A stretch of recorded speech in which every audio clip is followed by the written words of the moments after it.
Did you know that if you're not careful, your body can become the path for an electrical current?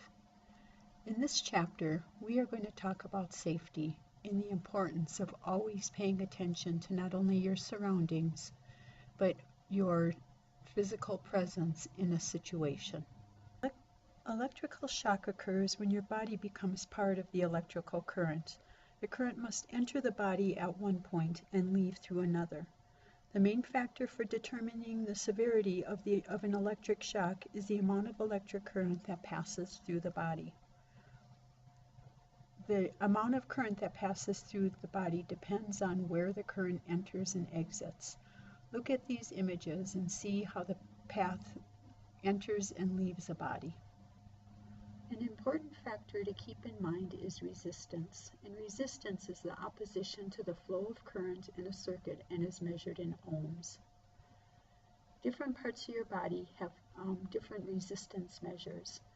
Dry skin is a good insulator. Moist skin lowers the resistance. So when you hear them talking about water, that is why you want to always be careful being around water when you're working with electricity, because that lowers your resistance.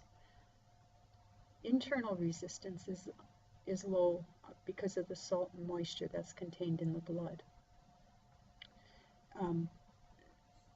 Voltage is the pressure that's caused by the flow of the current and is measured in volts. The amount of voltage that is dangerous to life varies in each individual, depending on size and condition. The general rule for voltage is that any voltage above 30 volts is dangerous. Voltage isn't as reliable an indicator of shock intensity because of the body's resistance. There are so many variables that depend on that voltage, on the pressure going through the current. So voltage is not necessarily a very good indicator of the shock. There are three very reliable criteria on shock intensity, and those include the amount of current flowing through the body, the path the current takes, and the length of the time it is in the body. Current is the rate of flow of electricity and is measured in amperes or milliamperes.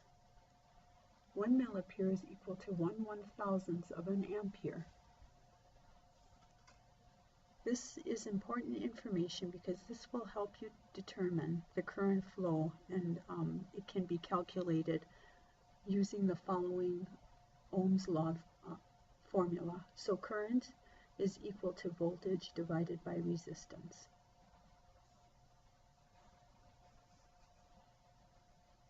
An arc flash is one of the most dangerous workplace conditions and causes the most accidents when it comes to workplace safety.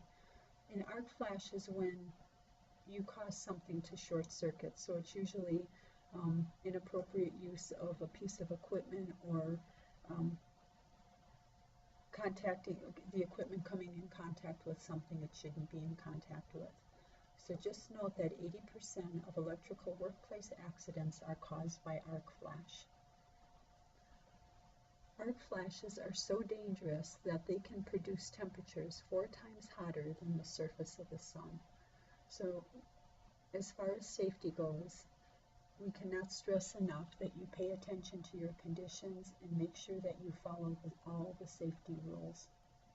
Let's talk about the importance of personal protective equipment.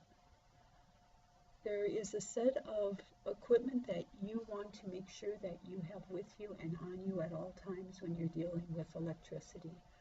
First of all, you want to make sure you always wear a hard hat to cover your head from any falling debris. Goggles are essential to cover your eyes, especially in the case of any arc flashes or flying sparks. You want to make sure you wear cotton clothing and no polyester. Polyester does not withstand heat.